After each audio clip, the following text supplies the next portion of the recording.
Welcome to the third episode of Making It, a podcast about making stuff with your bare hands, hosted by Jimmy Diresta, Bob Clagett, and myself, David Picciuto. How about we get started and talk about what we're working on? Bob, what you got going on over there? Well, this last week I've been making cutting boards. I've made 12 of them. I had a commission, so I had to make 12 cutting boards of the same kind, and they're like 12 by 18, pretty big. And it turned out pretty good. Has ever used tongue oil? Yeah, I actually have used it. It's pretty cool stuff. Yeah, it's great. It makes all the wood, at least the wood that I'm using, it makes it kind of glisten. It's crazy. It just brings out this kind of pearlescence in the wood. Yeah. But yeah, that's what I'm doing. What about you, Jimmy?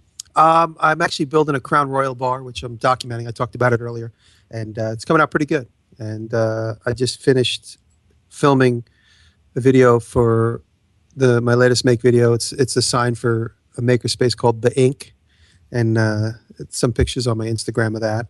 And I'm finishing up 30 Dickel boxes, George Dickel whiskey toasting boxes, which are coming to a final close, which is nice because when you got to make a lot of one thing, it's a real time-consuming, tedious thing. But they're coming out good, and I'm happy with the results. And I'm here with you guys. Yeah, I got. I've been getting ready for a couple handmade shows coming up. I got one this Saturday in Toledo called Maker's Mart, and then another one, I think the first Saturday in December in Cleveland, called Manly Mart. And so I just been a little factory over here, making duplicates of everything, and not putting out a project video this week, so I have time to do all this stuff. Yeah. So, what kind of stuff did you decide on for the Manly Mart? You were talking about manly things. Yeah, I think I'm just going to stick to alcohol-related stuff. You can't go wrong. You can't go wrong with that. So the beer totes and the wine holders and the wine boxes and beer flights and whiskey flights and whatever else I can think of. I don't think I'm going to take the CNC machine like I talked about before. I don't want to take it across the state and set it up and worry about all that. So yeah, it is pretty loud to use in a space like that too. Yeah. So I did start making an enclosure for mine though. The new Inventables carving machine kind of encouraged me to go out and get some plexiglass and some hardboard, and I started making an enclosure and did some upgrades on it. But nice. Yeah, a vacuum is really important when it comes to that stuff. You really got to manage the dust because it gets everywhere. Yeah, I know. I'm wondering if I drill a hole in the plexiglass and stick a shop vac in there, will there be enough suction in there, or am I still going to have to hinge it's best to get it right at the okay source. Yeah, I mean, like I have the desktop unit from ShopBot, and they have like a little attachment so that the vacuum head goes right next to the bit. Right on. Yeah, that really helps because it's right at the source where it begins to throw. Is best to get it right there. Mm-hmm. But if it's enclosed, then you're just kind of keeping the small particles from floating around the room. That helps. Once I do my spindle upgrade, which is coming up pretty soon, I do have plans to make a dust shoe like that goes right around it. Yeah, but a lot of the ones I've seen are, they're like a dark plastic, or they have bristles or something, so you can't actually see the cut that's happening. You got to learn to trust it. Well, I have plans for using a clear plastic and cutting some pieces in it. So, it's almost like a real skirt, but it's clear, so you should be able to see the cut through the dust shoe theoretically. So yeah, there's a guy on YouTube named Winston Moy. Have you ever seen his videos? Mm-hmm. Yep. No, I haven't. So he's got Shapeoko, and he's done a bunch of upgrades to it and everything, but he did a really nice enclosure. And it's a pretty basic enclosure, but it seems to work really, really well for him. It's all plexiglass and wood, so you might want to check that out. Yeah, I think he had the videos where he's assembling it, and I think I learned a couple things from him while I was putting mine together. So yeah, probably. I'll have to check that out. So for topic today, we had some topics sent in through email, which is pretty awesome. You guys keep doing that. And one that I found pretty interesting was goals. So I think we should talk about goals both for our businesses or for our YouTube channels or however you want to frame that. And then also personal goals, like skill sets and, just about what we do, how we can get better at it, and kind of where we want to take our individual skill sets. Yeah. So anybody want to take that and go on either one of them? Well, I have a good example. For the last couple of years, I always take the new year, which is coming up, as sort of a point to decide on the few goals that I want throughout the coming year. And a few years ago, we talked a lot about the CNC machine. And every year for 2 or 3 years, I said, this is the year I'm going to learn CNC routing and buy a machine And I obviously accomplished that, and I'm getting better at it, and I'm getting more confident. And now I know I could offer something to a client and achieve that goal. And I'm beginning to get a little bit more artful with it. Some people might doubt that that's artful CNCing, but I think it is. And so my new goal now is to get a laser. So that's one of my new long-term goals for the next year, is to get my hands on a laser so that I could utilize the technology there. And so that's one of my what are those things when you have the new year comes up, you make a resolution? Yeah, that's one of my New Year's resolutions, is to get my hands on a laser, small laser, just to get the process of learning how to use that machine. And then also maybe another long-term goal would be to get a bigger CNC machine so I could do bigger pieces. I have seen people attach the laser to their CNC machine. Really? Has anybody else seen this? Yeah, I've seen them. I don't know what it would take to remove that and put the regular spindle back on there. So I think it's reasonable. I did see one recently where a guy took the laser out of and I don't know all the specifics, so I could be wrong here, but I think he took the laser out of a Blu-ray player and then focused it. And it's not like as powerful as some of the lasers like you would buy from, Epilogue or somebody like that. But he was able to take an existing laser and then put it through a lens and focus it enough to where it would do some burning. And then he made that, stuck it onto a CNC machine. So that's kind of crazy. But that's possible. so funny. It's so funny you should bring that up, because I developed a relationship with these guys at a recycling plant in Brooklyn just in the last couple of weeks. They emailed me, they were fans, and I wrote back to them right away, and we developed a friendship. And he came over my shop the other day and brought some stuff with him, and one of the things he brought was this laser from some sort of projection machine.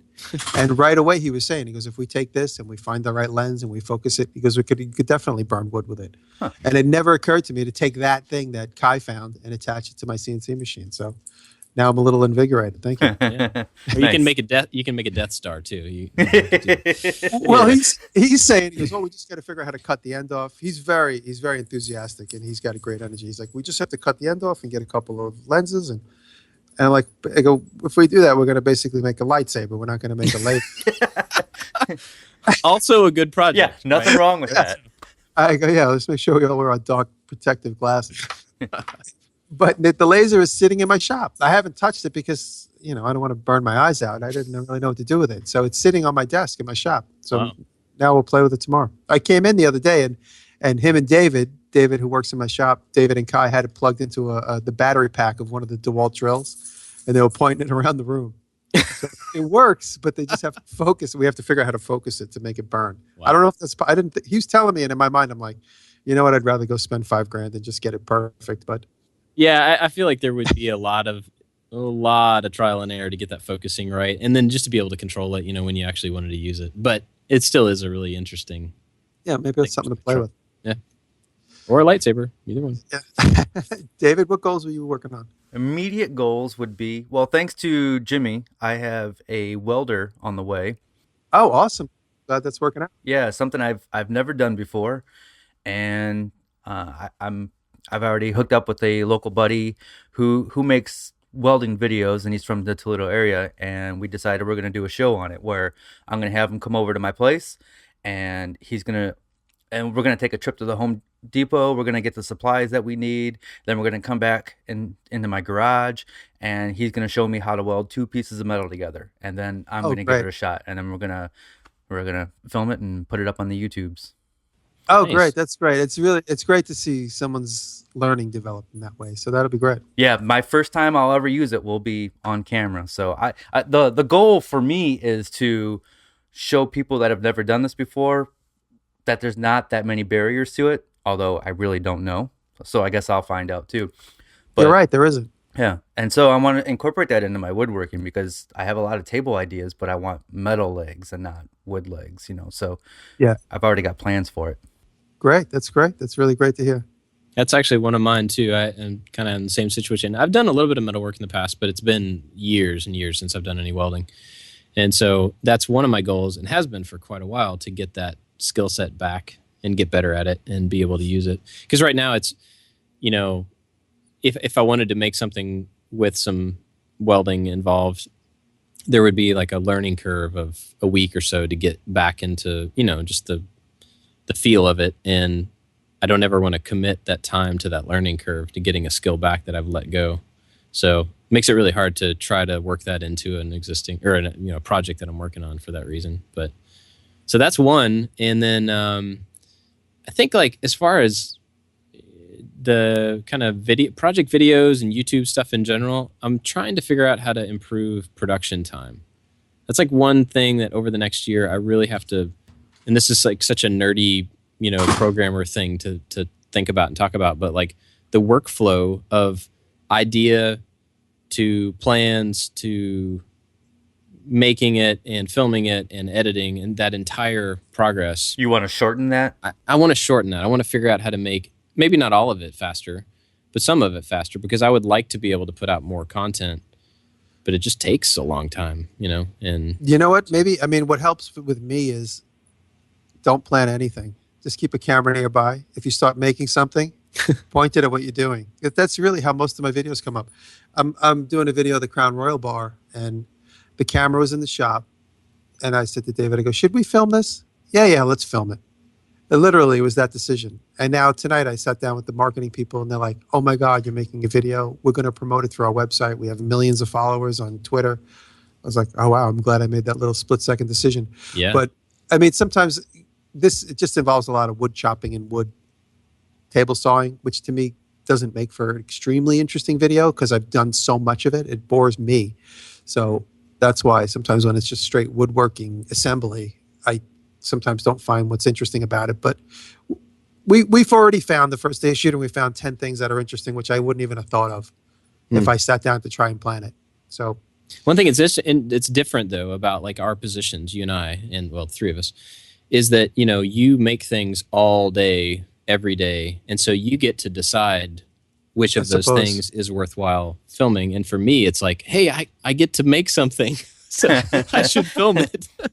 So I kind of do the same thing in that I film pretty much everything. I mean, I'm making cutting boards, and that's not something that I would have thought would have made a very interesting video, and I'm still not sure if it will make an interesting video, but I filmed it because I was doing it, because I had the opportunity to do it. But I think because my shop time is so limited, relatively limited, I want to try to figure out how to make it more productive, Well, what's good? Like if you're going to make, sorry, David, but Bob, if you're going to make a video of making cutting boards, take it one step further and use the cutting board and make it tomato sauce or something.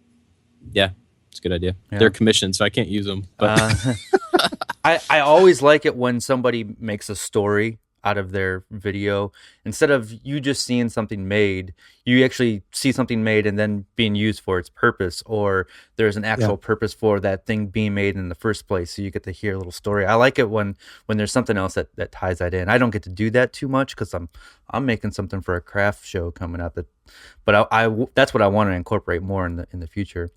And something that I've done to help me kind of speed up the editing time is I don't film everything. So I have to assume, and I know not everybody, but I know most of my viewers already know how to work a table saw. So I'll show, I'm cutting my pieces to size on the table saw, and that's just 5 seconds. So I just record a couple cuts on the camera, I stop the camera, and then I go in and film the rest of the cuts. And then I'll move to the next machine or whatever, the next step. And if it's the bandsaw, I'll film just maybe the beginning of the cut, and I'll stop it and I'll film the end of the cut. That way I'm not going through hours of material down the road. Yeah. So yeah, that helps. A lot of my editing keys are basically where action changes on camera. If action's changing, then I'll film it. If action isn't changing and it's staying the same, I don't film it. Like today, I started the CNC machine and I filmed it cutting out the logo letters, and then I shut it off, and then I filmed me just sort of taking it out. In between, you don't need it. Yeah. In most cases, this video is going to have lots and lots of content, so I have to really be selective of what I'm going to do. Whereas like the ink sign that I just made, it's really just a CNC machine, and there's a couple of little techniques to dress it up. So I show the full CNC, but obviously in fast forward, and it looks really cool, really quickly. So these are decisions you make when you know like how much more content is going into the whole thing. Yeah. So and like as far as the story, David, what you were saying, the approach I took with the cutting board video was, Yes, a lot of people, and even you just recently did a cutting board video. So a lot of people have done that. And I was trying to figure out how to make it, stand out, make it do something different. So the approach is that I'm making 12 cutting boards. It's not that I'm making one. And so it's how, so the whole first part of the process is taking big pieces of lumber, that are unmilled or rough milled or whatever, and turning that from a math perspective, turning that into how do I get the pieces I need to make 12 cutting boards out of this limited piece of, these pieces of material. Very nice. That's a great That was angle. the only thing I could think of to make it like a little unique and a little interesting. And that's just the beginning of it, really. So, and I tried to make mine a little bit different. I put a stop clock on my screen, so you see exactly how long it takes from beginning to end, not including glue drying and finish drying. And then I did a little project calculator at the end, which I got from one of Jimmy's television shows, where like cost of materials and Nice. and then value of the project and profit. So, and I got a good reaction out of that, so I'm going to start doing that more. Yeah, Actually, I think that's a good thing, I think, for you to add to what you're doing. well, you brought up my shows, and the one of my goals, and now with my new friendship with my new friend Kai, who's a really cool dude who works at this recycling plant. Every day now, since we met, he's sending me pictures of incredibly cool things that are basically going to be smelted or crushed and turned into other things, like car metal or whatever.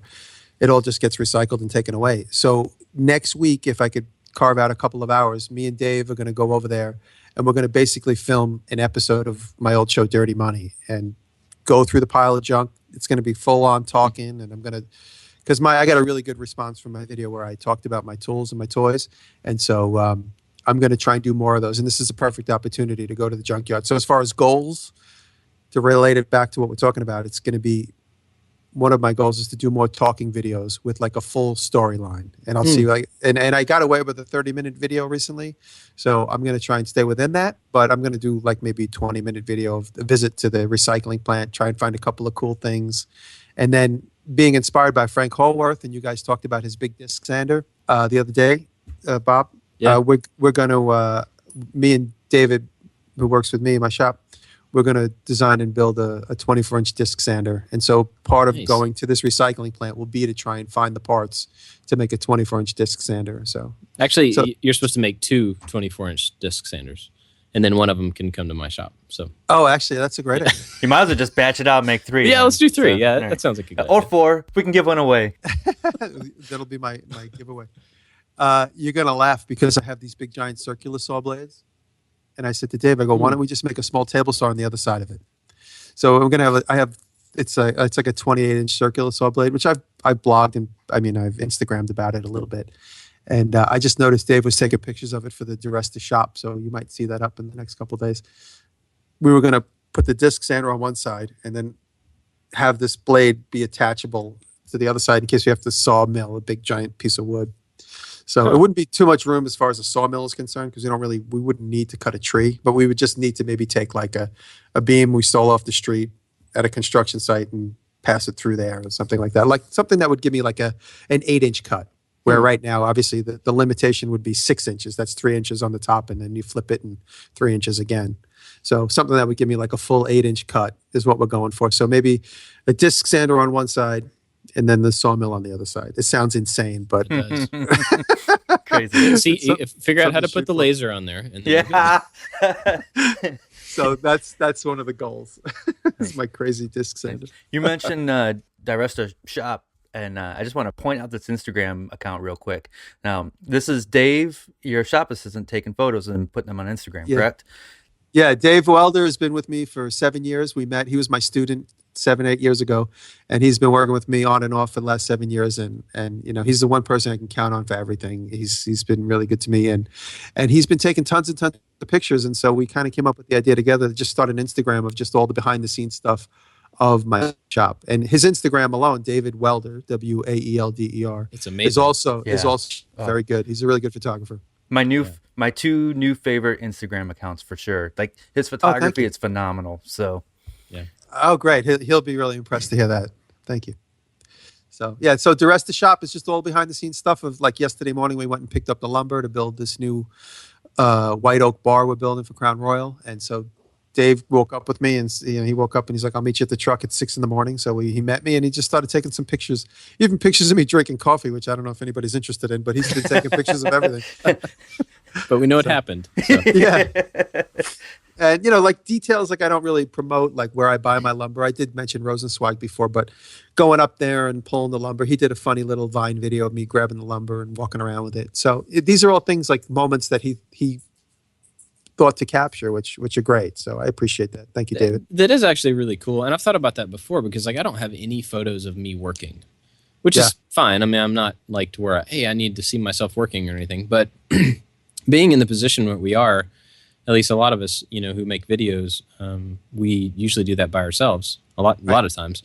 And so we're either behind the camera or in front of the camera, but it's the one person, doing both of those things. So it's interesting to have somebody, and really cool to have somebody that's taking pictures of. It's funny now. I mean, everything I do, like we've been talking about this one particular shot. Like I used to do photojournalism. I used to study photojournalism. I never really was published in that regard, but I did study a lot about it. It was a hobby of mine for many years.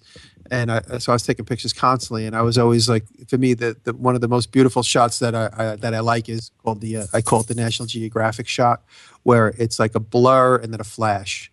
You see it a lot when National Geographic does like when they focus on like, a town or a small town in USA, they always have that shot. It's kind of nighttime. It's like a blur and a flash. And so Dave's been experimenting with that. So every time I move around the shop, he's taking pictures of me like moving so that we get like a motion blur flash. So he posted one of me carrying the camera yesterday, and I wrote underneath it, "This is the photojournalist shot I love." Nice. So like we'd be in the middle of doing something, like he's doing one thing, I'm doing another, and then all of a sudden I look up and he's taking pictures of me. Nice. I don't think I've ever seen that done in a shop before. It's a common technique for, band photography or whatever, to kind of show some action where you use the slow shutter and then the flash stops the motion. But I'm looking forward to seeing some of this in the shop. Yeah, it's fun stuff. And like I said, moments where I'm just like, oh, this is going to be ridiculously boring, but he's capturing it, and he's got tons of stuff to edit at this point. He's been taking lots and lots of stuff, so it's good. It gives, as far as goals go, he's got a great goal now to try and keep that current and exciting. So that's a good goal. Yeah. So what about? I guess we talked about probably both, but mostly skill set type stuff and tool stuff. What about as far as businesses or YouTube stuff? David, do you have any goals, like stuff where you're wanting, like in the next year? Let's take a year. Okay. Well, right now, I mean, this is what I do for a living. I make YouTube videos and I sell patterns and plans and merchandise and other things. And I want to focus more on the YouTube videos themselves, and I want to do less shipping items. I made a video of how to make these wooden beer caddies, and I sell the plans for those caddies, and I also sell the project kits where you can buy all the wood that you need for those caddies. And I need to get rid of that selling the kits, because that's taking up too much of my time of cutting the material, packing and shipping and all that. I want to focus more on the core of what I love doing, and that's filming videos. So my long-term goal is to get rid of all the stuff that's taking up too much time and focus on my videos. All through college, they would tell you, it's quality and presentation is so important. So I want the quality and presentation of my videos to go through the roof. I want it to be almost TV quality, and I want to have the best woodworking videos out there. I want to be the go-to guy. That's my goal. Great. Awesome. What about you, Jimmy?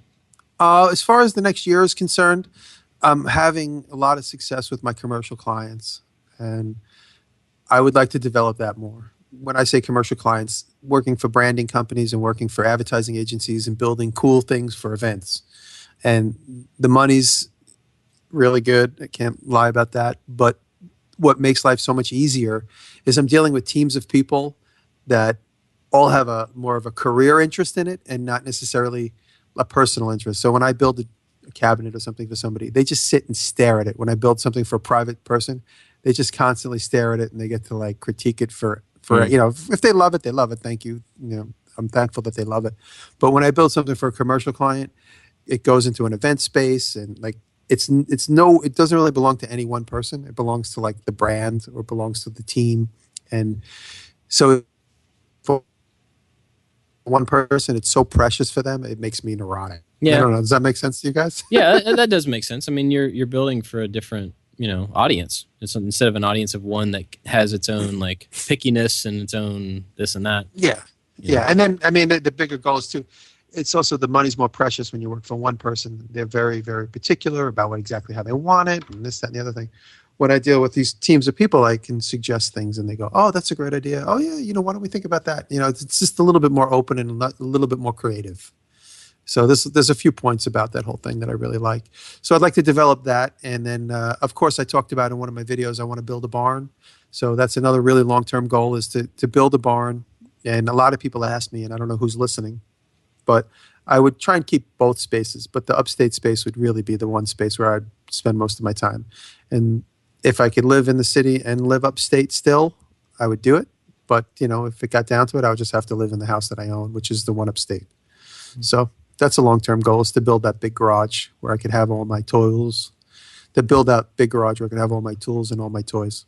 Yeah. I really like the dynamic between the two videos. You got this like dark dungeon-ish type shop in New York City, and then you have these other videos where you're outdoors and you're chopping wood and there's beavers, so I love it. I love being up there. If I could spend all my time up there, I would. I mean, I love the city, of course, for the texture and the grit and like all the cool things that come with being in New York City. But if I could just work upstate, I would. I bought that house 10 years ago with the goal of working upstate. And I really thought that I'd be up there like a year after I bought the house. But my clients are here in the city. And I keep finding reasons to build upstate, and it's working better now than it ever has. But if I had that big, giant square footage barn, I probably would never leave. How far of a drive is that for you?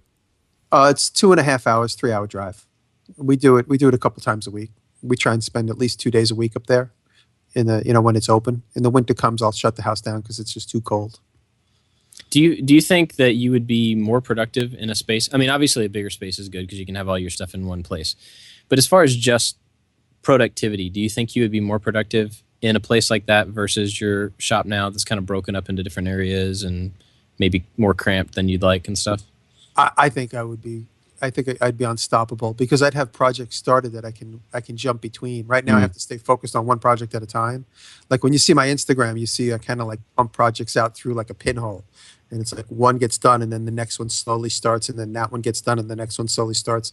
If I had a big shop like that, you'd see me, I'd be building a motorcycle, I'd be building a hot rod, I'd be customizing cars.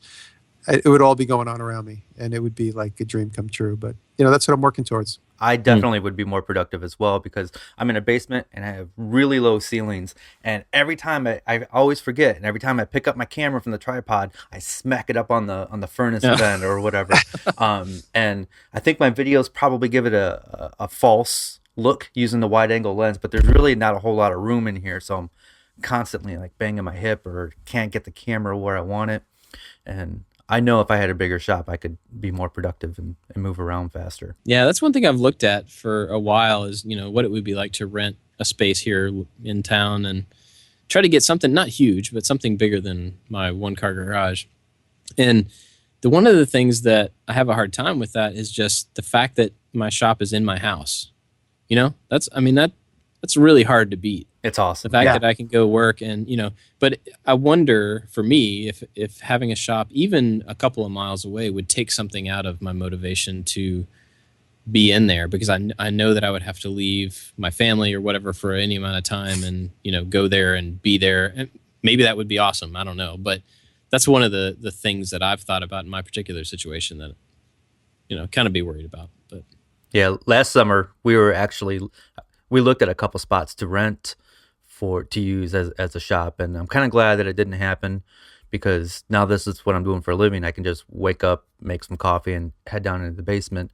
We do plan on moving in about 2 years, and when we move, it's got to have something that's a bigger shop, whether that's a garage or a barn or a big basement or whatever. That's going to be one of the things that we have to have in this new house. Yeah, it's definitely a requirement. Every time I consider what I'm going to do, the space. And I just know that I can't afford to live in New York City anymore and get the space that I have.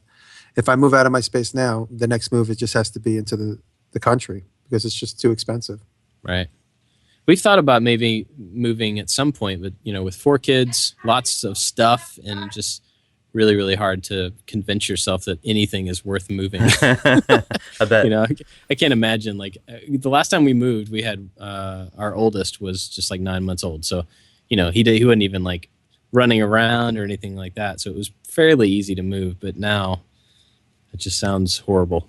So I'm not sure if we ever will or not. Yeah, I would have to overlap. Like people ask me, am I moving totally out of the city? I wouldn't just make one clean break and go up there. I would do slowly over time. I have a 6-year lease here in the city right now that I'm only like a year into, so I have plenty of time in Manhattan. But it would just be nice to have space. I watch Jesse James, and he's built himself a dream shop in 2 locations in Austin. He's got all the money in the world, but he also has all the space in the world, and he's got the freedom to buy these big giant power hammers, and that's my long-term goal, is to live a life like Jesse James. What would be the disadvantage if you moved? Would you? I would imagine you wouldn't be so close to all your supplies and resources. Well, it's funny. I'm sourcing all new suppliers in Albany, in and around Albany area, which is in upstate New York. Albany is the capital of New York, and so it's in the next biggest city. I wouldn't say close to Manhattan, really, but because there's other big cities closer to Manhattan, but it's like a big city in the state of New York. It's got old buildings. Like in certain parts, it looks just like Manhattan, but it was an industrial town, and there's still lots of industrial suppliers. I found a new supplier for plywood up there, premium plywood in Altamont, upstate New York. And I go to Albany Steel for my steel. And it's funny, in any city you go, there's always places. For instance, we go to Chicago every Christmas, and along the way, we think of what we need, and we try and find suppliers anywhere between New York and Chicago. I bought steel in Chicago on my Christmas trips a few times. We're always looking for new leather places in and around, the drive between New York and Chicago. So you didn't get steel in Pittsburgh on your way to No, Chicago? actually, my brother lives in Pittsburgh, and I've stopped in. But no, actually, we found a really great supplier in the north side of Chicago. I can't remember the name right now, but I actually bought brass and steel from the guy. He had, well, I say the guy, it was this giant corporation that had this like giant mechanized plant that had like this like mechanical thing that moved and picked up exactly what we needed. But it was really cool. Just one of the things Taylor and I love doing, my girlfriend, is finding new suppliers for things like that. So New York City is actually becoming less and less of an industrialized town and more of like a shopping hub. So that's one of the things people don't like about what's going on in New York. You're having great little shops close because they're having less and less people being interested in buying the gizmos that they sell. And so you find more of that outside of the city now than you used to. You find more of it outside of the city than you used to be able to find in the city. I'll put it that way. I guess that makes sense. Like when you go to a new place and you start looking at different suppliers or different, antique dealers or whatever the thing is that you're looking for, you're going to end up not only finding the stuff that you were looking for, but also finding new stuff that you didn't even, suppliers for things that you didn't realize that you even wanted. It's true. Yeah. That's a really good point, the way to put it. And that's true. I didn't even realize that that's what I was articulating, but that's absolutely true. Well, anybody else have any other goals coming up for this next year? No contest, no build offs, no challenges, no contest for me. I'm going to do my own thing in 2015. Yeah, I have a hard time doing those things. I mean, people ask me to do. If people want something, just come to my shop. I'll give it to you. Like I don't. Seriously, I'm not going to do a contest or anything like that. It's as far as a goal, one of the goals is I just made friends with a company. They're promoting a new app, and it's an app called Tally, and they keep using my content, and they're putting my content on there. And they came up with an idea that I've actually already been thinking about, is a place and a spot to display all the things I made in my videos.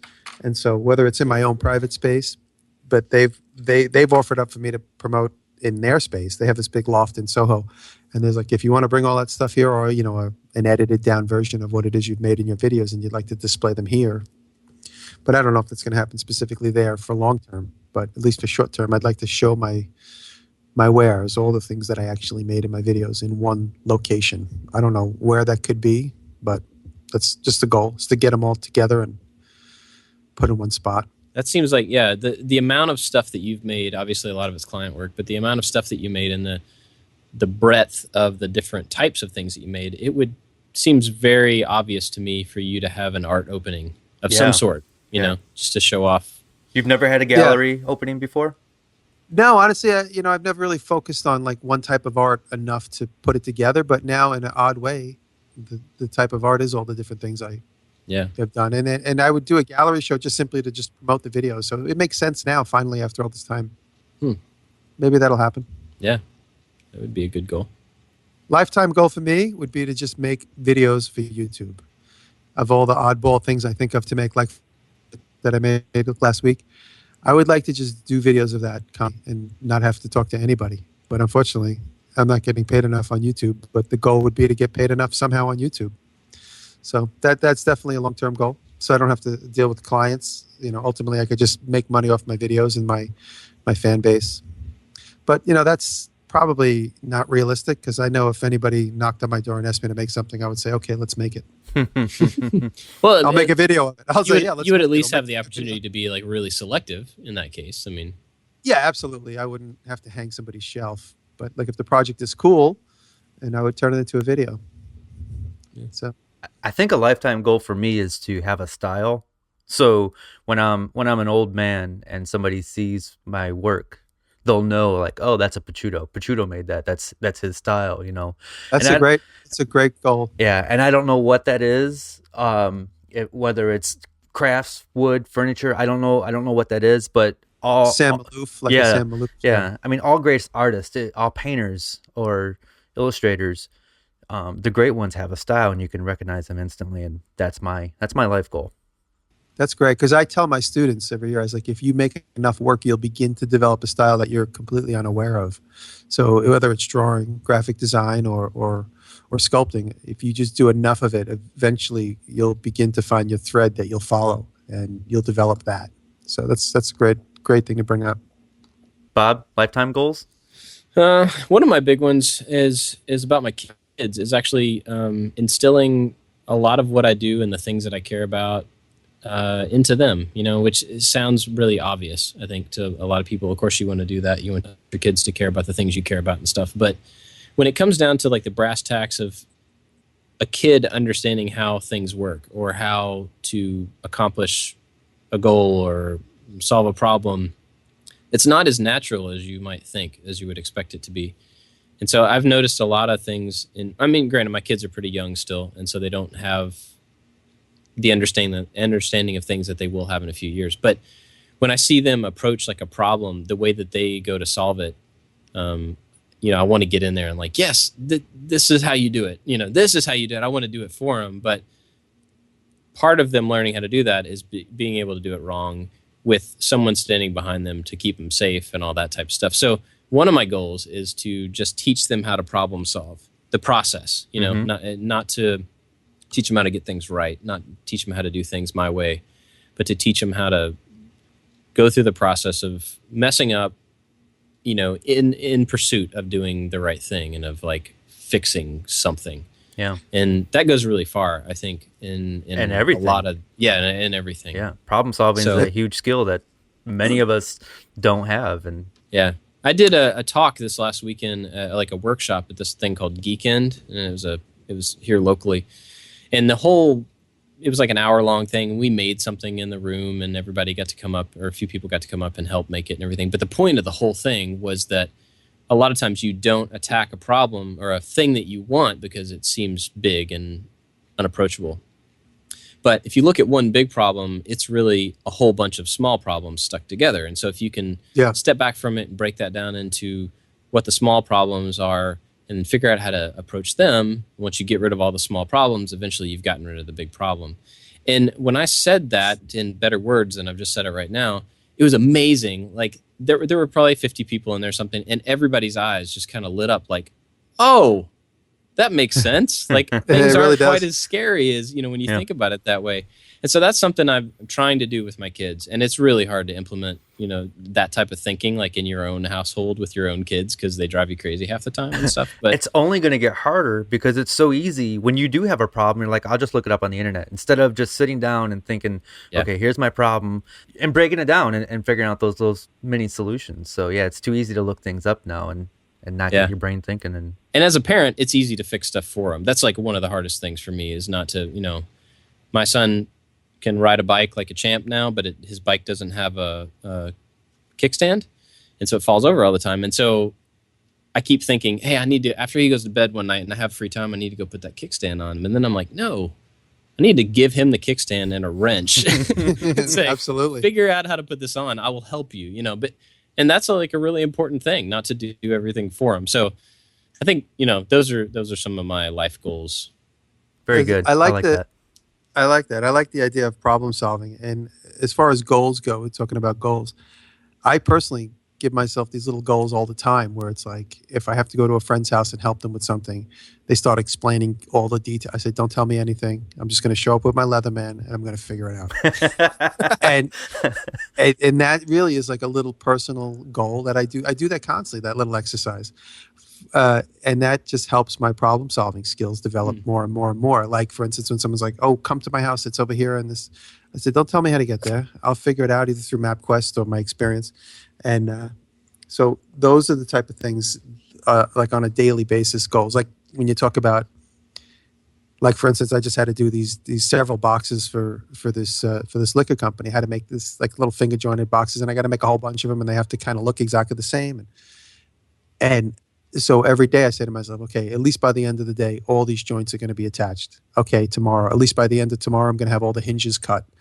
Okay, at least by the end of tomorrow, I'm going to have all the CNC faces done. So these are little like small goals, like come hell or high water, I am not going to bed until that's done. So these are the type of small goals I set for myself, which eventually come together to create the big goal, which is getting done by the 22nd of this month.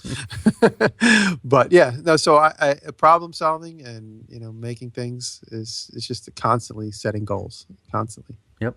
So. Yeah. I feel like that's a pretty good place to wrap it up for this episode. So thanks for listening, everybody, and thank you to Jimmy and David for Thank you. doing this one. We've had some really good traction on iTunes, guys, and we really appreciate you listening, and all the feedback and the ideas for topics that everybody's been sending in are awesome. So thank you for those. Please keep sending them to info@makingitpodcast.com. And if you're enjoying the show, please go to iTunes and leave us a review and a rating. Those help us get further up on the list, and more people can find out about the show, and that helps us want to do it even more and more. So yeah, leave us a rating and a review. And thanks for listening. We'll see you next time. Thank you. Thank you.